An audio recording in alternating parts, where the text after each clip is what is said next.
Olá, turma, bom dia! Hoje apareço aqui para vos desejar um bom dia. É início de semana, é segunda-feira, portanto precisam de energia para mais uma semana.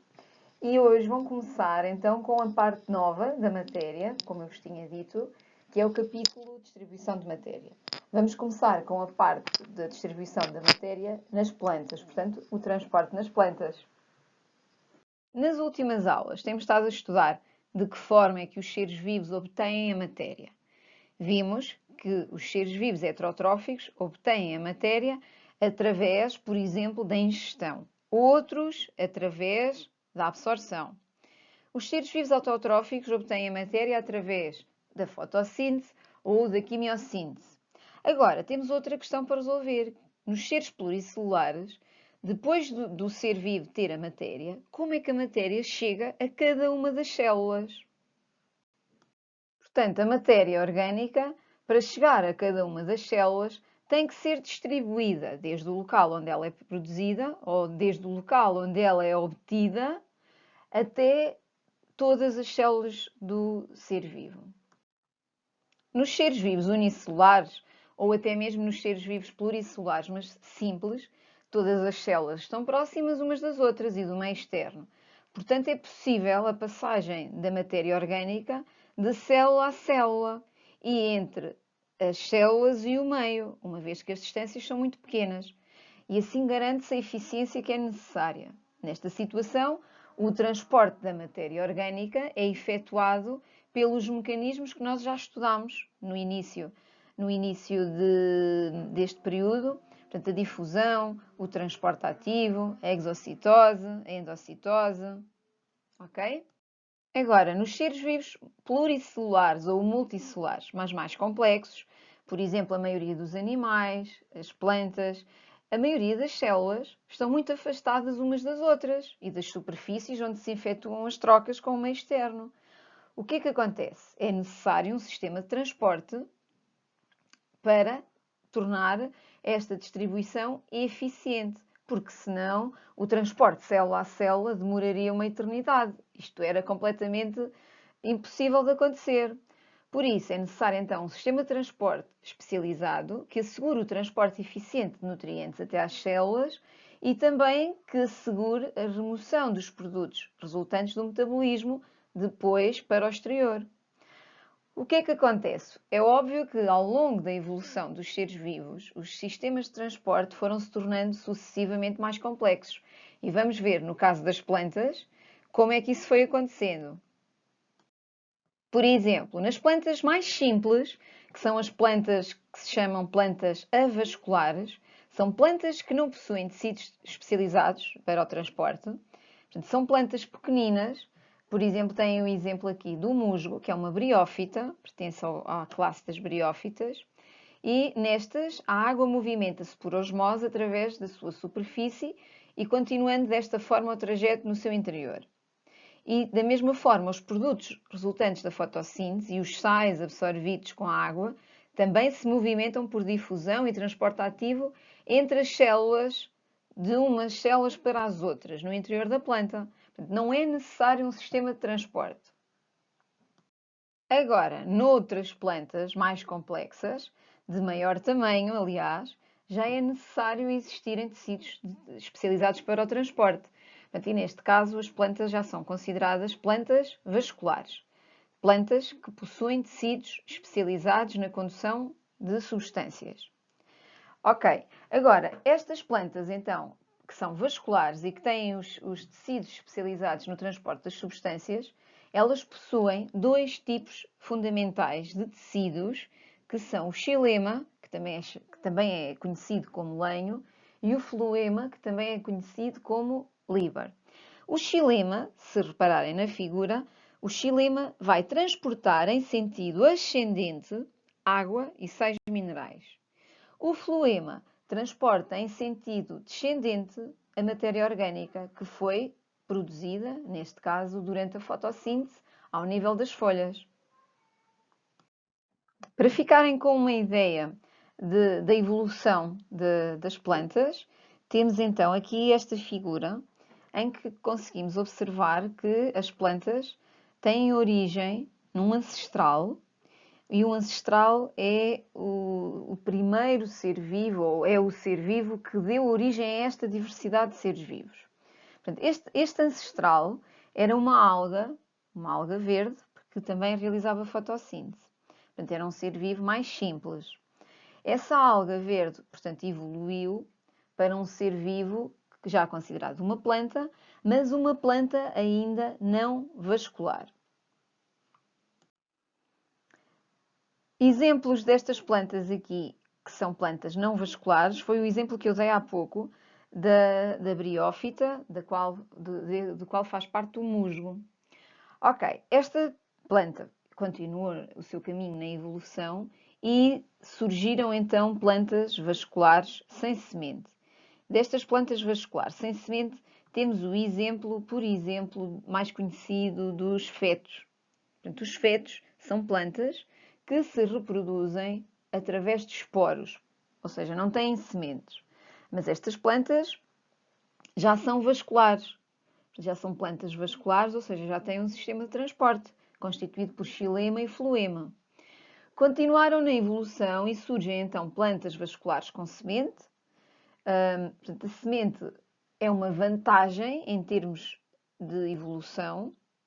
É uma vantagem porque permite a reprodução mais eficaz, certo? Portanto, exemplos de plantas vasculares com semente. Temos, por exemplo, a ginkgo biloba, os pinheiros. Portanto, são plantas vasculares com semente e sem flor. Mais tarde surgem então, e agora aqui já no topo desta figura, surgem então as plantas vasculares com semente e com flor.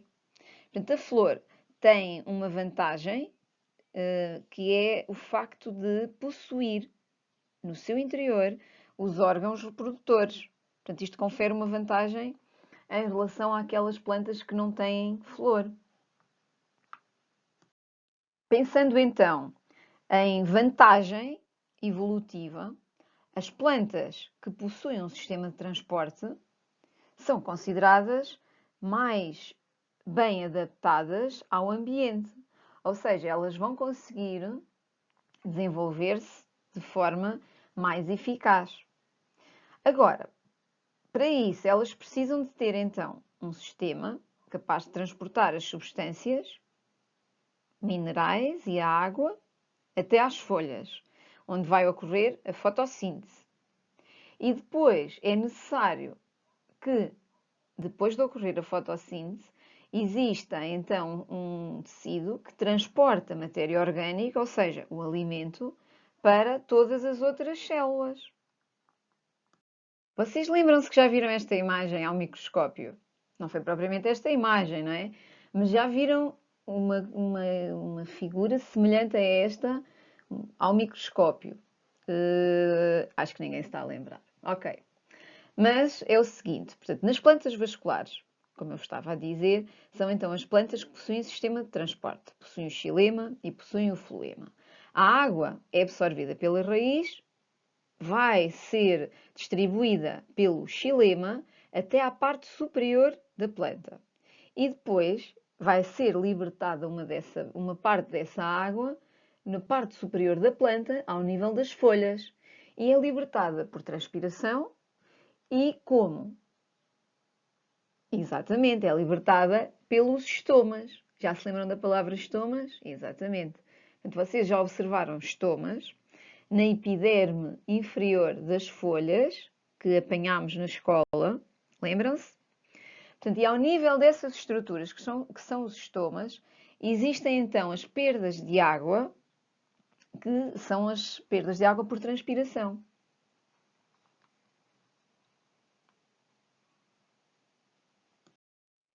Vamos lá então ver melhor o que é o xilema, o que é o floema. Portanto, eu disse há pouco que as plantas vasculares têm sistema de transporte e o sistema de transporte é constituído por xilema e floema. Agora, vamos ver onde é que está o xilema, onde é que está o floema e como é que eles se organizam. Portanto, vemos aqui, neste exemplo da figura, ao nível do caule e na figura do meio, nós estamos a ver um corte transversal do caule. E quando observamos o corte transversal do caule, nós observamos vários conjuntinhos. Cada conjuntinho destes, parece ter uma cor rosada e roxa, cada conjunto é um feixe condutor, constituído por dois tipos de tecidos, xilema, floema. Ok? Isto ao nível do caule. Ao nível das folhas, ao nível da raiz, é semelhante, ou seja, existem feixes condutores constituídos por xilema e por floema, no entanto, estão em posições diferentes daquela que têm aqui no caule. Ora, cá temos agora, temos um corte transversal ao nível da raiz, um corte transversal ao nível do caule e depois não temos um corte transversal ao nível das folhas. Aquilo que estamos a ver nas folhas é o processo de perda de água por transpiração. Agora, ao nível do caule, nós conseguimos ver então os feixes condutores, constituídos por, nós já sabemos, xilema, floema, e ao nível do corte transversal da raiz, nós conseguimos então observar o feixe condutor constituído por xilema e floema, que são os vasos condutores que estão ali assinalados. Portanto, amanhã nós vamos fazer uma pequena atividade em que vocês vão perceber melhor onde é que se localizam o xilema e o floema ao nível do raiz, do caule e das folhas. Porque nos órgãos, por exemplo, na raiz, o xilema e o floema podem se localizar mais na zona central. Noutros órgãos, por exemplo, no caule, podem localizar-se mais a nível periférico e por aí adiante.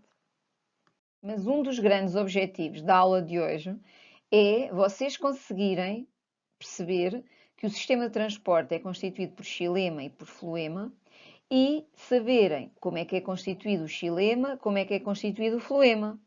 Para que é que serve o xilema e para que é que serve o floema.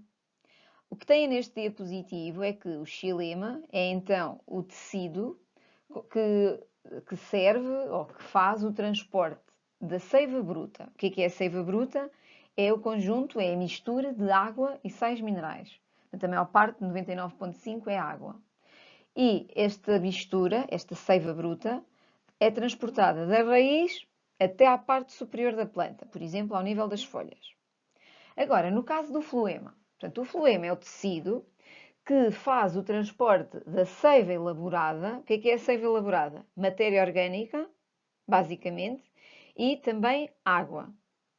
E esta seiva elaborada é transportada das folhas, porque foi aqui que ocorreu a produção de matéria orgânica, e vai então das folhas para todos os outros órgãos da planta. Caule, raiz, até pode ir para os frutos também, se a planta tiver frutos e flores. E agora vocês vão então tentar, no vosso caderno, fazer um breve esquema, onde vão colocar sistema de transporte nas plantas, constituído por xilema, floema. O xilema transporta, então, a seiva bruta, como estava no diapositivo anterior, referido, e o floema transporta a seiva elaborada. Agora, o xilema é constituído por 4 tipos de células diferentes. E o floema, já vamos ver à frente, mas também é constituído por 4 tipos de células diferentes. Isto para vos organizar no vosso esquema. Portanto, o xilema é constituído por elementos de vaso, que são células mortas, que são estas células que estão aqui, portanto, que se organizam de forma a fazerem como que um tubo. É constituído por células chamadas tracaídos, que também são células mortas, fibras lenhosas, que também são células mortas, e parênquima lenhoso, que são células vivas. Então, resumindo, o xilema, que é o tecido que tem como função transportar a seiva bruta, é constituído por 4 tipos de células. Vendo agora um bocadinho mais ao pormenor cada um destes tipos de células. Temos então os elementos de vasos, que são células vasculares com um diâmetro superior ao dos tracaídos, são maiores que os tracaídos. São células mortas, perderam as paredes celulares transversais e formam como que tubos, ok? Portanto, elas têm espessamentos de lignina nas suas paredes e esta substância dá-lhes alguma rigidez. Esta imagem é uma imagem obtida através do microscópio e conseguimos ver aqui, para quem tem alguma experiência, não é? Porque se vocês olharem para aqui não vão perceber o que é isto. Pronto, mas esta imagem mostra aqui o xilema e estes espessamentos que estão a ver ali são então os espessamentos da chamada lignina, que é então uma substância que confere rigidez a este sistema, a estas células. Outras células são os tracaídos, também são células mortas, de forma alongada e de extremidades afiladas. Estão dispostas topo a topo e fazem a comunicação entre elas por poros, ok? Pronto, formam tubos também para permitirem a passagem de água e sais minerais. As fibras lenhosas também são células mortas e as paredes possuem então a lignina que têm funções de suporte. Portanto, ajudam a suportar as células anteriores, dão algum suporte a este tecido, que é o xilema. O último tipo de célula que existe no xilema é o parênquima lenhoso e este é o único tipo de célula que é constituído por células vivas. E estas células têm basicamente função de armazenar. Portanto, estas células servem para armazenamento. E aqui têm o quadro resumo, onde observam então os 4 tipos de células com as suas principais funções. Portanto, reparem que o xilema é então constituído por 4 tipos de células e apenas o parênquima linhoso são células vivas. Os outros 3 são células mortas. E, no geral, este tecido serve para conduzir a água da raiz para a parte superior da planta. Agora, em relação ao floema. Já vimos que o floema é o tecido especializado no transporte da matéria orgânica, desde as folhas, que é o local onde a matéria orgânica é produzida, até aos outros órgãos da planta, caule, raiz, flores, frutos. Agora, como é que este tecido é constituído? Também é constituído por 4 tipos de células diferentes. Vamos ver quais. Temos, então, células vivas, na maior parte destes 4 tipos de células. Elementos dos tubos crivosos, células vivas. Células de companhia, portanto, são células que estão junto aos elementos dos tubos crivosos. Fibras, que são as únicas células mortas deste tecido. E depois células parenquimatosas, que também são células vivas. Vejam então aqui nesta figura o exemplo destes 2 tipos de células. Células do tubo crivoso, elementos dos tubos crivosos, e as células de companhia. Portanto, as células dos tubos crivosos são células também especializadas nesta função, ligadas entre si pelos topos e cujas paredes de contacto possuem orifícios. E por isso, na figura do lado esquerdo, vocês conseguem ver que esta parede, entre uma célula e outra, é tipo um crivo. Portanto, chama-se placa crivosa a esta parede. Ok? E é através destes crivos que vai passar a matéria orgânica. Pronto. Ao lado do tubo crivoso, temos então as células de companhia. Portanto, são células vivas que têm muitas ligações citoplasmáticas e ajudam as células dos tubos crivosos no seu funcionamento. Aqui nesta imagem nós conseguimos ver as placas dos tubos crivosos, mais ao pormenor, e conseguimos observar então os vários orifícios nesta placa, e estes orifícios no inverno é comum ficarem obstruídos, ficarem tapados com uma substância chamada de calose.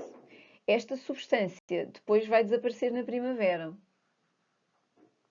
Agora, se tentarem fazer a legenda desta figura, sem olharem para a legenda que já têm do lado esquerdo, e se eu vos perguntar assim, localizem as células de companhia, Exatamente, são as células que estão ao lado das células dos tubos crivosos. São células vivas que têm núcleo. Localizem as células dos tubos crivosos. Exatamente, são as células que têm a parede crivosa. Desculpem, são as células que têm a placa crivosa. Portanto, são as células que possuem os poros. Os outros dois tipos de células presentes no floema são as fibras, que são células mortas e desempenham funções essencialmente de suporte, e as células parenquimatosas, que são células vivas e que desempenham funções de armazenamento. Portanto, no fundo, armazenam alguma matéria orgânica que está a ser transportada ao nível do floema. Aqui temos então o quadro resumo, com os 4 tipos de células presentes no floema. Aqui as únicas células mortas são as fibras, elementos de tubos crivosos, células de companhia, células parenquimatosas são células vivas. E, essencialmente, estes quatro tipos de células têm como função assegurar o transporte da matéria orgânica e, no fundo, assegurar que a matéria orgânica chegue a todas as células da planta. Aqui, conseguem identificar quais são as células do xilema e quais são as células do floema? Portanto, elementos de vasos, células do xilema. Tracoides ou tracaídos, células do xilema. Células dos tubos crivosos, células do floema. Células de companhia, células do floema. Portanto, estas células que estão aqui são talvez aquelas que vos vão aparecer mais vezes em termos de nomes nas perguntas. Ok? E chegamos ao fim da aula. Portanto, nós agora sabemos que o sistema de transporte nas plantas vasculares é constituído por feixes condutores ou feixes vasculares. Estes feixes são constituídos por xilema e floema.